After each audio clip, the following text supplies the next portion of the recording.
Paday nang inabuhi ang mga Marawi siege survivor nga karon naningkamot pag-usab aron makasugakod sa epekto sa COVID-19.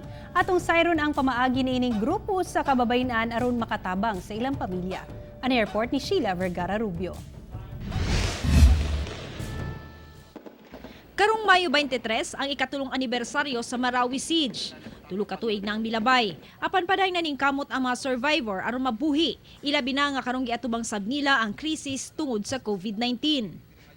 Dini sa Barangay Timbangalan, makita ang grupo sa kababayenan ubos sa Maradeka o Maranao People Development Center Inc. nga luyo sa COVID-19 nang inabuhi pinaagi sa paghimo og face mask.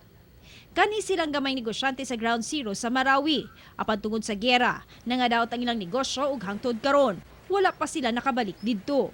Matod ni Tahira Aragasi, nagsugod sila og panahi ni atong 2018. Kulang kuno kung magsalig lang sila sa mga donasyon, busa, kauban ang iyang mga silingan, nagtuon sila og panahi. Sa wala pa ang lockdown, makapanahi kuno sila og mga nindot nga sinina alang sa masultan o mga bay o princess, nga nagkadidad hangtod 7,000 pesos. Gani, mukita sila og hangtod 400,000 pesos. Apan tungod sa COVID-19, mihinay ang ilang negosyo. Busa dihang duna siya'y nakita nga nagahimo og face mask, iya kining gisundog. Gipost niya kini sa social media ug didto midagsa ang mabuot mopalit kaniya. Ginawa ko.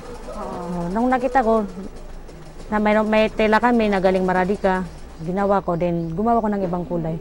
Nung nakakalabas pa kami mga March 17, 18, nakakalabas pa kami sa town. Wala pang lockdown yun.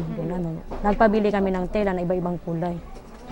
Yun yung ginawa namin sa loob ng 2 buwan. Sobra 20 ka tuig na ang Maradeka nga dunay tumong nga makahatag og panginabuhian sa katawhan sama sa dressmaking, farming, paghimo og organic personal hygiene ug uban pa. Kung ma-change mo yung mindset nila, maghanap sila ng paraan na makasave sila. Ako si Sheila Vergara Rubio para sa One Mindanao.